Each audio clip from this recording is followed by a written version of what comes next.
Welcome back to The Explainer.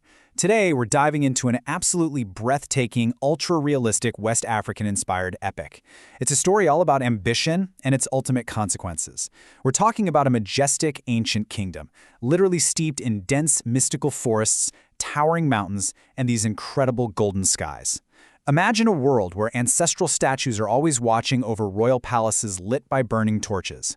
It's a story that brilliantly, and I mean brilliantly, captures the real, tragic cost of absolute power. So it brings us to a massive question. What happens when a man's quest for a throne destroys his own bloodline? That's the anchor for our whole journey today. Just picture it for a second. The echoing boom of deep traditional drums, thunder rolling in the distance, and a violent, torchlit palace coup. A victorious warrior has finally seized the crown he's coveted his entire life. But right at the exact moment of his ultimate triumph, with the haunting sound of ancestral voices swirling around him, he realizes he's about to lose absolutely everything. How does a mastermind of deception end up completely tricking himself? While it's a chilling reminder that our biggest blind spots usually hide in the things we want the most. Let's get into it. Section 1. The Warrior's Dark Ambition. To understand this tragedy, we really have to understand the man at the center of it all, Azakor. Now, Azakor is an imposing warrior in his late 40s. He's got this commanding presence and these intense, penetrating eyes. But you've got to understand, he isn't just some simple, one-dimensional bad guy. No, he's a deeply tragic figure, entirely consumed by an absolute obsession with power. Just look at the sheer duality of his existence. To the public, Azakor is noble. He's feared, he's respected as a royal warrior. And he completely looks the part, dressing beautifully in elaborate traditional clothing, dark reds, blacks, deep brown fabrics, totally decked out in ancient African beads, leather, and bronze ornaments. But beneath that shiny exterior is a starkly different reality. His face tells a story of pain, deep secrecy, and this ruthless determination. He's a power-hungry manipulator pulling the strings from the shadows, wanting that throne above all else. It's kind of a fascinating look at the psychology of power, right? Like, we all wear masks, but for Azakor, his mask is basically his entire operating system. Moving to Section 2, the Forbidden Sacrifices. Because, let's face it, ambition alone doesn't give a man the actual strength to overthrow an entire kingdom. Let's step away from those grand palaces for a second and into the shadowy, flickering glow of ancient shrine fires. Because this right here is where Azakor's true, terrifying secret lives. We're talking about forbidden ancestral magic. It's a supernatural ritual that grants immense physical strength, but in exchange for the ultimate price, the sacrifice of the practitioner's unborn children. For years, Azakor has been secretly kneeling before an ancient altar, performing this dark magic to boost his supernatural strength. It's described with some seriously haunting symbolism, mysterious red smoke, glowing symbols, and eerie ancestral masks.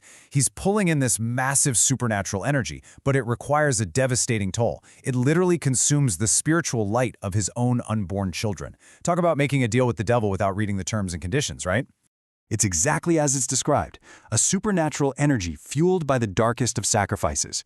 Now, eventually, the village spiritual authorities do catch wind of this dark practice, but the immediate, terrifying reality falls directly on Azakor's own wife. When she finds out she's pregnant, she realizes with absolute horror that her unborn child is next in line to suffer the exact same fate as their previous children. The supernatural energy that Azakor thinks is building his great legacy is literally acting as a parasite on his own bloodline. Which brings us to Section 3, the secret royal exchange. This horrifying realization totally forces his wife's hand, and it sets off one of the most suspenseful sequences in the entire narrative. We shift out to this mysterious nighttime forest. It's bathed in volumetric moonlight, cutting through these enormous trees, totally surrounded by fireflies and ancient stones. Terrified for her baby's life, Azakor's wife seeks out a mysterious elderly spiritual guardian deep in the forest. From this guardian, she receives a glowing ancestral protective charm. But then, crazy enough, fate intervenes. On the exact same night that Azakor's wife gives birth, the queen of King Ajabalan also gives birth to a male heir. So in a wildly desperate split-second attempt to save her baby from Azakor's dark ritual, she pulls off a terrifying midnight baby swap. I mean, just picture the tension here. Traditional guards are patrolling the palace corridors, candlelight is flickering everywhere, rain is absolutely pouring outside, and you have these terrified royal women carrying newborns through ancient West African palace architecture. Just wild. And it works. The true royal child is hidden, and Azakor's son becomes the prince. It's a perfect, desperate deception. The royal palace is completely fooled. They actually believe the baby from Azakor's wife is the newborn prince. Meanwhile, the true royal child of King Ajabalan is secretly whisked away to be raised somewhere else in safety. So, Azakor's own biological son has just been placed directly into the royal lineage. This effectively shields the boy from the sacrifice, for sure, but it also sets up a massive kingdom-altering dramatic irony. Now for Section 4, 20 Years of Shadows. With this huge secret safely buried, we fast forward 2 whole decades. The kingdom changes.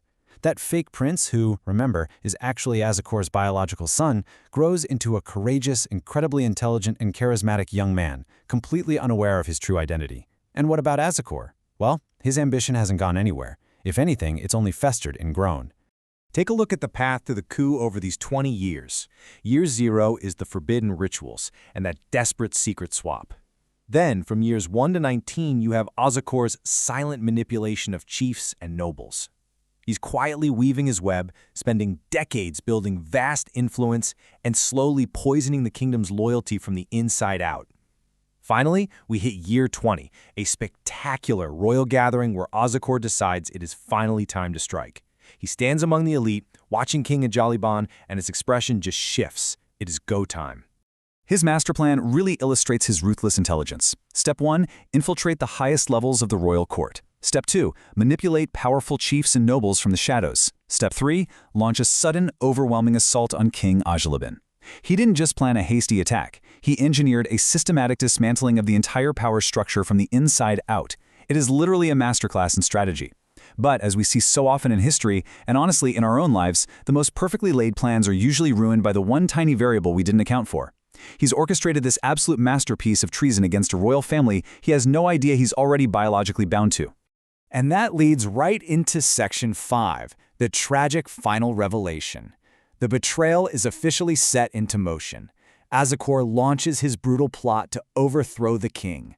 It is an incredibly tense, emotional sequence. Royal guards are fighting, warriors are sprinting through the corridors, torches are flickering wildly, and frightened citizens are gathering outside the palace as those deep traditional drums echo through the kingdom. Finally, Azakor confronts King Ajalaban. And the king is defeated. The violence just pauses. The dust begins to settle. This emotionally powerful confrontation ends with Azakor's victory. The king is brought down, lying on the floor of his ancient palace, his long reign forcibly ended by the very man he trusted most. But as he lies dying, his eyes drift over toward the courageous young prince standing nearby, and suddenly, through an ancient royal symbol, maybe a hidden birthmark, or perhaps a supernatural ancestral vision, the king realizes that something is profoundly, deeply wrong. A massive secret is revealed. The protective lie that has successfully held this kingdom together for 20 long years fractures in a single instant. The king discovers the shocking, world-shattering truth about the young man he raised as his own. The boy he believed was his son is actually Azakor's biological son. Wow! The true royal bloodline has been hidden away for 2 decades. Just let that sink in for a second. Azakor has unknowingly spent his entire life and literally sacrificed his own soul trying to destroy the exact kingdom that contains his own flesh and blood. The weight of this truth is staggering.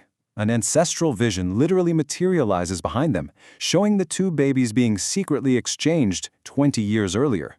The ancient royal crown begins glowing with this intense spiritual energy, and then a complete, haunting silence falls over the whole palace. Azakor slowly locks eyes with the young prince, who is looking back completely confused and terrified. Azakor is realizing the terrible truth. His ambition, his incredibly dark sacrifices, his ultimate betrayal. It has all brought him face to face with the son he thought he had traded away for power. It all ends on this huge, dramatic cliffhanger. The heavy silence is suddenly broken by thunder, powerful African drums, and the harsh judgment of ancestral voices. It leaves us with a haunting final thought to ponder. When blind ambition destroys the very legacy it sought to build, what is left to conquer?